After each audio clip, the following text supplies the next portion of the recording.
Okay, ready to dive in. Today we're tackling evolution. Sounds exciting. It is. We're going deep into how genetic variation drives the diversity of life.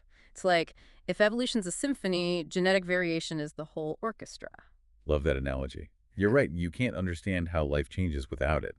We'll be looking at a university lecture on this, exploring natural selection, genetic drift, and how those tiny DNA differences can cause huge shifts. And I love seeing how this stuff plays out in the real world, so we'll connect these concepts to things like, the crazy variety of dog breeds. Perfect, because seeing how it's relevant to your life makes it so much more meaningful. So, shall we start with the basics? What is genetic variation, and why should anyone care? Okay, so when I think about variation, I think about like a Chihuahua versus a Great Dane. Both dogs, but something in their genes makes them look totally different. Exactly. Genetic variation is just those DNA sequence differences within a population, like ingredients in a recipe, right? You can have the Exactly. same stuff, but the amounts, tiny changes, make a completely different final product. So in dogs, different gene versions are controlling things like size, fur, even personality. Precisely. And the lecture gives this cool fruit fly example. Figure 23.4, I think, shows the A gene affecting how they process alcohol. Even small changes there lead to visible differences in the flies. Wow, so even a tiny gene tweak has real consequences. Makes you wonder how much variation's out there. It's mind-blowing. And that's evolution's raw material. Without it, natural selection can't do anything. Like trying to sculpt with one lump of clay, you wouldn't get very far. So it's like the artist's palette then, all the colors for evolution to work with. Exactly. Now, the big question is, where does this variation come from? One major source. Mutations, those random DNA changes. Mutations, huh? I always think of like superhero movies, you get superpowers, but there's a downside. Is it like that in real life? Well, mutations do get a bad rap. The lecture mentions they can be from DNA replication errors, UV radiation, even some chemicals. And yeah, some are harmful, causing diseases. Right, like those genetic disorders we hear about. Exactly. But here's the thing. Most mutations are actually neutral, no real impact, and a small percentage. They can be beneficial, giving an advantage in a certain environment. Those are what natural selection can work with, amplifying them over time. So, like a lottery, most tickets are duds, some unlucky, but a rare few win big and change everything. Perfect way to put it. Yeah. Those jackpot mutations are what drive evolutionary change, maybe even new species eventually. But mutations aren't alone. Don't forget good old sex. Ah, yes, sexual reproduction. Not just fun, but an evolutionary force, too, right? Absolutely. Think of it like shuffling cards. Each parent gives their genes, and the kid gets a unique combo. The lecture explains how crossing over, independent assortment during meiosis, makes sure every sperm and egg is different. So, even siblings, same parents, are going to be a bit different thanks to that shuffling. Exactly. That's why you're not a clone of your siblings. This constant gene mixing from sexual reproduction keeps diversity high, giving natural selection lots to work with. Makes you wonder, how do scientists actually measure this? Track changes over time. You read my mind. Seems super complex to measure something like that. It's definitely tough. Hmm. But the lecture talks about this neat tool, the Hardy-Weinberg equation. Hardy-Weinberg, what now? That's a mouthful. Don't worry, it's not as scary as it sounds. It's a math model that's like a baseline for whether a population's evolving. Think of it as a snapshot of their genes at a specific moment. Figures 22.6 and 22.7 show it visually. So it captures the genetic diversity in a formula. What's it actually measuring, though? It's looking at the frequencies of different alleles, which are alternate forms of a gene in a population. The equation gives 5 conditions for when evolution isn't happening, meaning those frequencies stay stable. Any change for those conditions, and boom, evolution's at work. So it's like a control group in an experiment. If the real world deviates from this Hardy-Weinberg thing, something interesting is happening. Exactly. Powerful tool for understanding population change. One condition, for example, is random mating. But if individuals choose mates based on certain traits, things get thrown off and evolution kicks in. Ah, so like peacocks with their flashy tails. Not exactly random mate choice, more like a beauty contest. Exactly. Non-random mating can definitely shift gene frequencies. But let's not get ahead of ourselves. We'll dive into natural selection and other evolutionary drivers in the next segment. Can't wait. Already itching to see how it all plays out. But first, gotta recharge my brain after all this info. I hear you. It's a lot to take in, but it's going to get even more exciting, I promise. Okay, brain reboot complete. Ready for more evolution talk. We left off with the Hardy-Weinberg principle, that tool for spotting evolution in action. Right, like a checklist to see if a population's genetics were stable or changing over time. And one thing on that checklist was random mating, which, as we saw with those peacocks, isn't always reality. What else can mess with this equilibrium and kickstart evolution? Well, we've got mutations as that source of variation, but even then, there are forces that push a population away from the Hardy-Weinberg ideal. Natural selection's a biggie, of course. Ah, survival of the fittest. Classic phrase. But often misunderstood, I think. Definitely. The lecture's clear that fitness isn't about being the strongest. It's about reproductive success.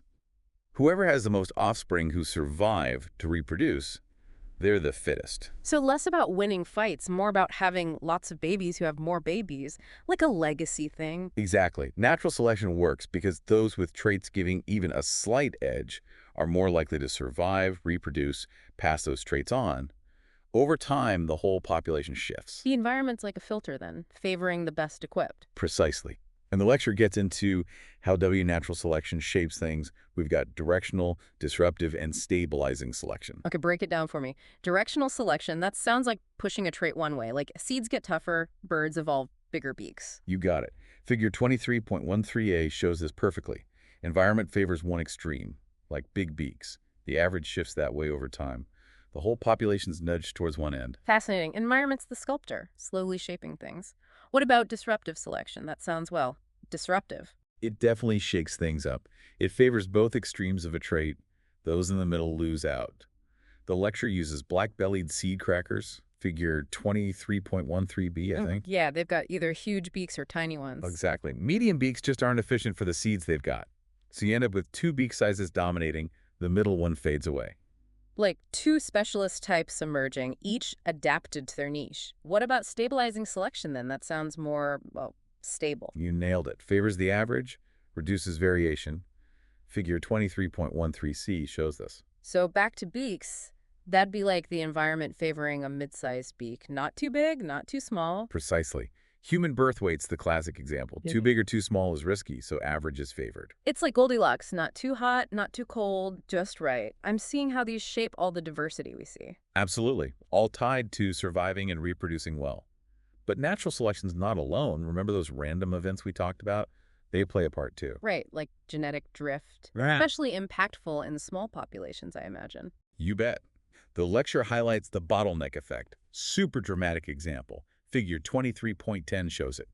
Imagine a catastrophe wipes out most of a population.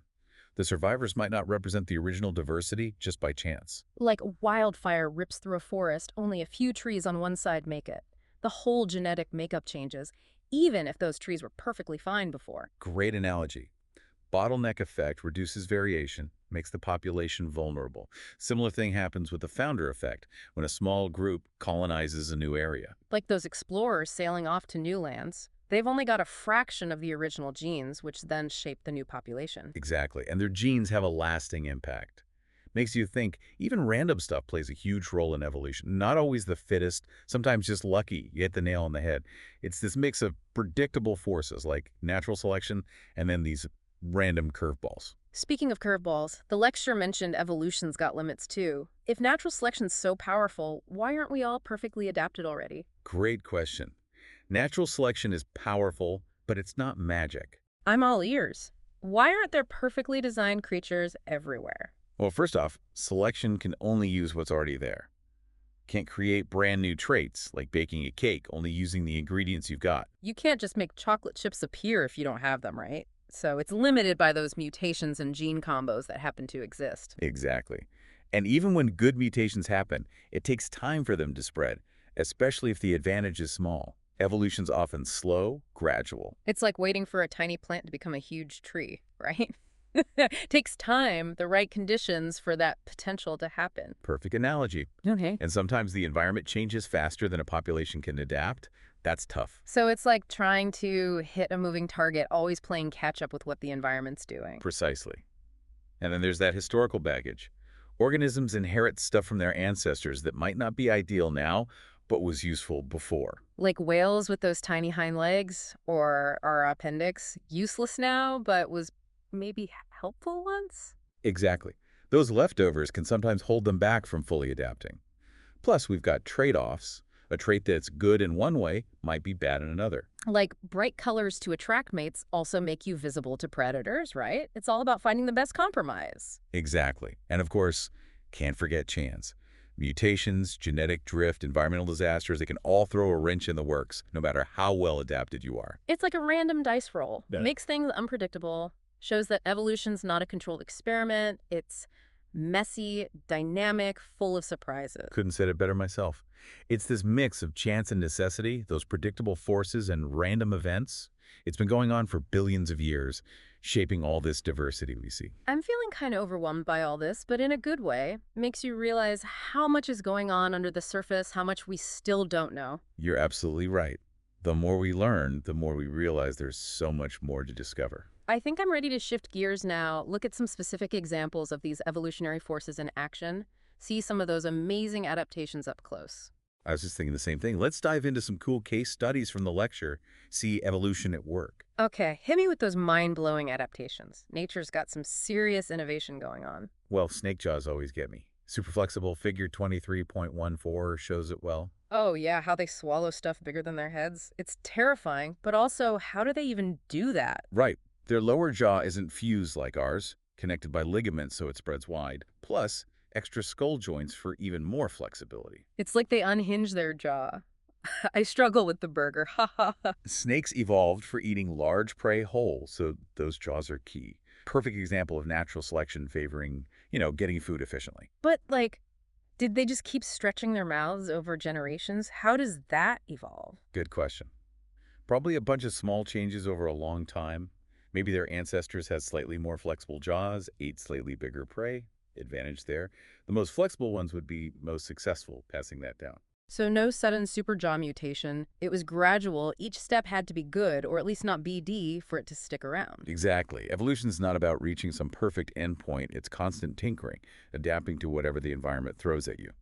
Speaking of over the top, those peacock tails, figure 23.15, all that flash just to attract a mate, seems kind of risky predator-wise. Right. You'd think a giant bright tail makes you a target, but that reproduction drive is strong. It's a trade-off. Riskier, but better chance of passing on genes.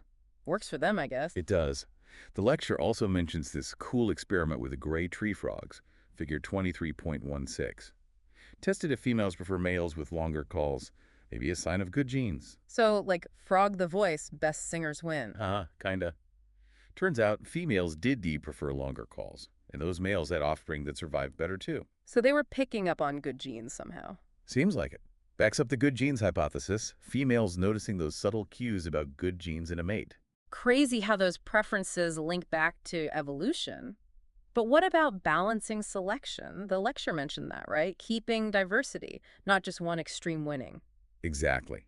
Nature's way of hedging bets. Sometimes having a mix of traits is better than everyone being the same. But why would that be? Why not all be the best at one thing? Well, one reason is heterozygote advantage, where having two different versions of a gene is better than two of the same. So not homozygous with two identical copies, but heterozygous, two different ones. Why would that be good? Sickle cell's a classic example. Oh. Two copies, you get the disease, bad news. But one copy of the sickle cell allele, one normal, you're protected from malaria. So where malaria is common, one copy's good, two copies are bad, it's a tricky balance. Right. So both versions stay in the population because they're good in different ways. Balancing act. Shows how complex natural selection is. What was that other balancing selection thing? Something about frequency. Frequency-dependent selection. A trait's good or bad depending on how common it is. So the rarer you are, the better you do, like fashion trends, haha. Pretty much. The lecture talks about scale-eating fish, figure 23.9 says. They're either left-mouthed or right-mouthed. Attack from one side. Too many lefties, the prey gets wise, gives righties an advantage. It's a constant back and forth then, whoever's rarer has the edge. Exactly. Evolution keeping things dynamic. We've covered so much, from those basic mechanisms to some seriously cool adaptations. But evolution's got those limitations, right? It's not making perfect creatures overnight.